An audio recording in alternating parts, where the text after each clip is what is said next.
What's up guys, Noah here with CustomRCMods. In today's episode, a little windy, overcast day, just felt a few raindrops. We're going flying with the FT Scout. And as you can see here, I got some skis. Unfortunately, I couldn't beat the snow, and that sucks because skis are kind of useless. But either way, I'm super excited to go ahead and see how this thing flies. Hopefully the skis will remain useful here on the blacktop and of course out on the grass. But I don't know, we're gonna go ahead and get up in the air, see what happens. Alright guys, so I was just out in the field filming the FT Spitfire flight video. There's so much mud on the bottom of my shoes I scraped off. I don't really want to go back out there. We're gonna see what we can do out here on the blacktop. Seems like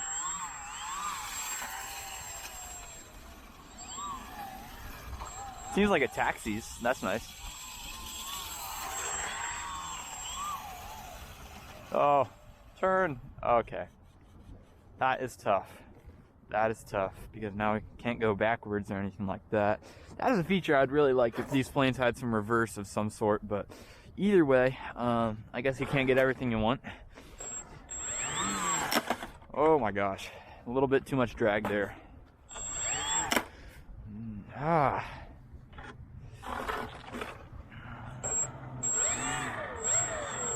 Give it a little kick.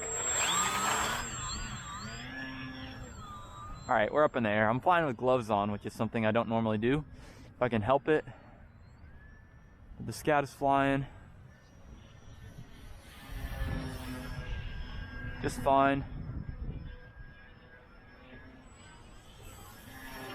It's interesting. This is an interesting experience because the skis, you can definitely feel them. It it lowers the center of gravity, at least the up and down center of gravity, that is, not the front to back.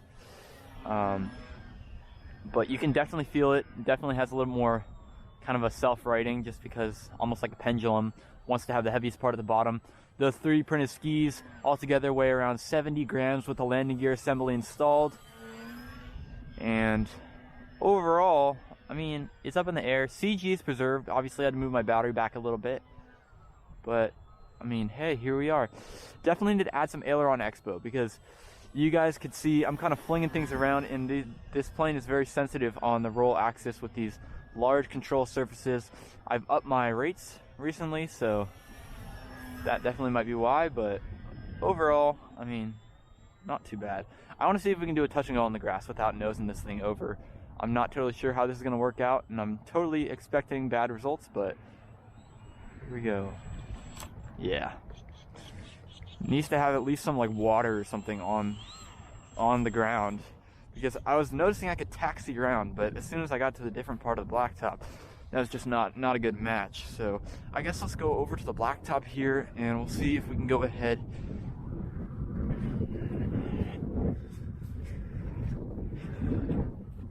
Alright, so I'm interested to see if I can taxi again.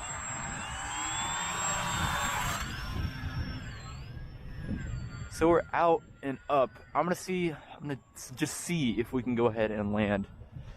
Go ahead and land out here. Coming in on the pavement. Need to watch where I'm going, honestly, but let's see this thing. Coming on in just like this. Hey, not too bad.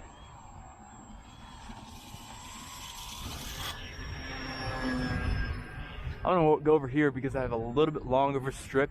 That's one thing, the wheels tend to slow this thing down pretty quickly, but having the skis, especially smooth surface, you can pretty much ride it out for as long as you want, but that is satisfying. It's almost like landing on snow.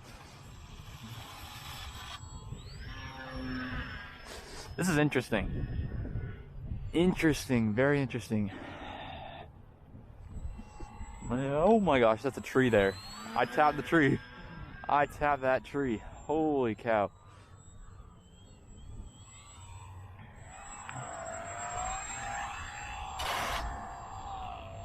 I gotta land.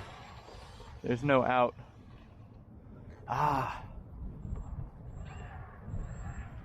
Oh, turn around, yes. Thought I was gonna have to go over in there and get that, but apparently not. So once you get sliding, that's not it. All that you have to do, you really have to get the plane off of the ground, and ski sliding definitely it's a little bit different than wheels. So you gotta account for the drift. You can still actually turn rather easily, even when you don't have your tail skid down. Let's see how we do here. Coming down this way.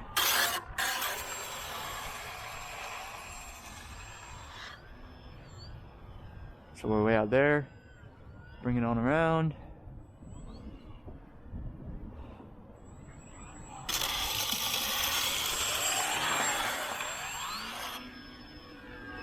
So it looks like the grass is a no-go, but the asphalt is a ton of fun to land here with skis, which is interesting. I thought it would be the other way around, but oh my gosh. You think it's gonna stop, but it just keeps on skidding.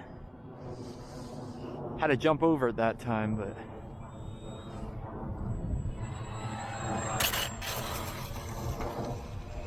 oh, the wind catches it, and then it's really hard for it to... It's kind of hard to taxi when the ground's at least not wet or anything like that.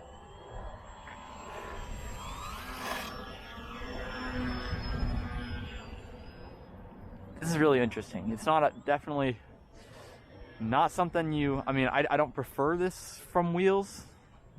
The wheels provide a little bit more smoothness, and definitely are obviously not gonna wear down like the skis will. The skis are definitely really made for snow, so you're gonna have some issues after a little bit. I'll probably have to replace these skis from getting all scratched up and sanded down by this rough asphalt, but it's fun while we have it.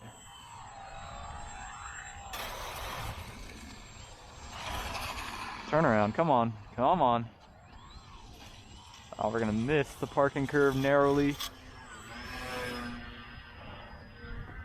I don't know, this is a really interesting video because didn't know this is gonna work so well, where you could land it down on the skis and not have it flip over and catch.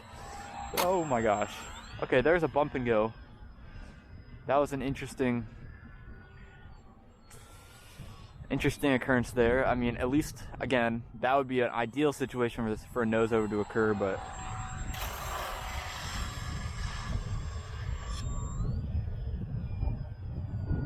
I can feel the battery sag. I think it's time to bring it in for a landing and end this video, but let's go ahead and do one more touch and go just for the fun of it. Bring it in, nice turn. It's pretty forgiving, honestly. You know, with the wheels, the traction side to side is a lot more significant. So you can roll, you can do a wingtip hip a lot easier than you can with these skis, which will just slide out of the way if you give it a little bit of rudder there. Yeah, gotta go ahead and abort that. I was just gonna land it, but no point in that when you're all the way out there. I don't want to walk. I'm lazy. All right, bringing it in, final approach. Oh my gosh, my voltage is so low. Holy cow. I was gonna do a go around, but that ain't happening.